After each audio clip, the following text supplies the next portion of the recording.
Ambassador Vohra, थोड़ा सा difference हमें अगर आप समझा सके कि एक सऊदी अरेबिया का रिजीम है जहां पर भी एक ऐसी सरकार है जो कि ऑफ कोर्स सामंतवाद ही है एक तरीके से कह सकते हैं, और वैसा ही एक माहौल ईरान में भी है। अब वो डिफरेंस कैसे होता है? सऊदी अरेबिया में भी इस्लामिक लॉज हैं, काफी कुछ है, शरिया लॉ है, वहां पे हिंदुओं का जाना कुछ कुछ जगहों पे मना भी है, तो वो कैसे यूएस के संबंधी बन जाते हैं और यूएस के साथ सारे धंधे कर पाते हैं, लेकिन ईरान नहीं कर पाता? ईरान के साथ भी यूएस धंधा करता था पहले 79 के पहले, लेकिन सारी चीजें इतनी ज्यादा बदल गई और वो अब जानी दुश्मन है।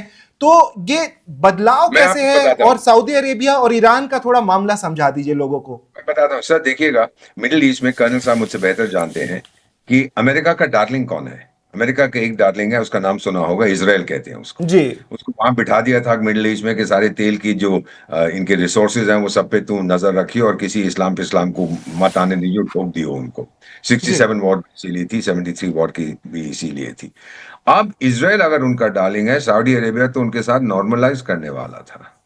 सऊदी अरेबिया का जो मोहम्मद बिन सलमान है, इसने देखा यार मुझे मिला क्या है, दुनिया मुझसे नफरत करती है, मैं तो प्रोमोटर ऑफ टेररिज्म के नाम से जाना जाता हूं, लोग मुझसे नफरत कर। फिर उसने कहा कि नहीं, मैं औरतों को भी गाड़ी चलाने का अधिकार दूंगा, मैं ये करूंगा वो करूंगा। ही इज मूविंग अवे, उसको पैसा चाहिए क्योंकि तेल हमेशा के लिए नहीं रहेगा। सो ये डिफरेंस है। मुल्ले ये समझ नहीं पा रहे कि उनको अब दुनिया बदल गई है और ये कट्टरपंथी में किसी का इंटरेस्ट नहीं है, जबकि दूसरी तरफ जो सऊदी अरेबिया वो भी ये समझ गया, यूएई ये समझ गया, सऊदी अरेबिया को समझ गया। अच्छा जितने हैं ना वहाँ रूलिंग फैमिलीज, कोई किसी का भाई है, दामाद है, बेटा है, ससुर है, बहनोई है, सबने एक दूसरे से शादियां कर रखी हैं वहां पर। एम्बेसडर वोहरा, मैं आपको बस एक बार रोकना चाहूंगा, सॉरी आप इसका बुरा नहीं मानिएगा, लेकिन ये सवाल, क्योंकि हम आपके साथ बहुत सारे शो करते हैं और एक सवाल ये दर्शक ने पूछा था, मुझे भी बहुत इंटरेस्टिंग लगा था। जैसे आप बार बार जो ये शब्द यूज करते हैं मुल्ले, उस दर्शक ने ये सवाल किया कि एम्बेसडर वोहरा जब वर्किंग एम्बेसडर थे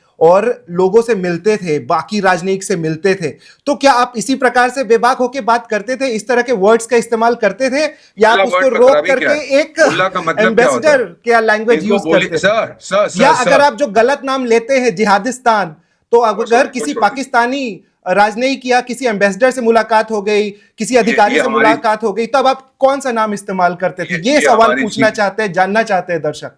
ये सीक्रेट बातें होती हैं, हम बताते हैं, हमारा एक ऑफिशियल सीक्रेट्स एक्ट होता है। लेकिन वो जरूर जानना चाहेंगे, आप हमारे एम्बेसडर रहे हैं, और अगर इस प्रकार की बातें बोली गई तब तो माहौल बहुत ही अलग हो जाता होगा, बहुत ही गर्म हो जाता होगा। सर इनको बोलिए, पता करें मुल्ला का मतलब क्या होता है, स्कॉलर। उसे इनको आपत्ति है, कहो तो मैं बेवकूफ कह देता हूं मुल्ला कहने की बजाय। जब वो था, हम मौलाना शब्द का इस्तेमाल करते हैं कि नहीं, वो पंडित कहते हैं, वो ज्ञानी कहते हैं कि नहीं कहते? हाँ, लेकिन वो डेरोगेटरी टर्म्स में जब इस्तेमाल होता है तो वो समझ में आ जाता है ना?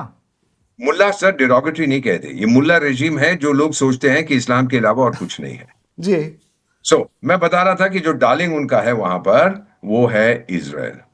और अगर ये ईरान इजराइल के साथ उसने दुश्मनी कर ली है, किस लिए? अरे आपकी जमीन तक नहीं ली। और यहां तक कि सर जब शाह था, मैं आपको बता, कर्नल साहब, डायरेक्ट फ्लाइट्स होती थी from Tehran to Tel Aviv.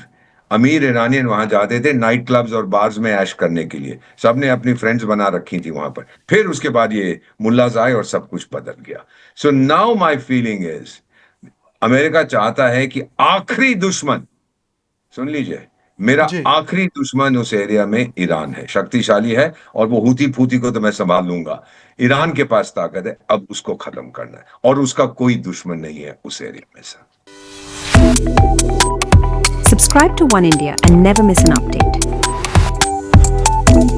Download the One India app now.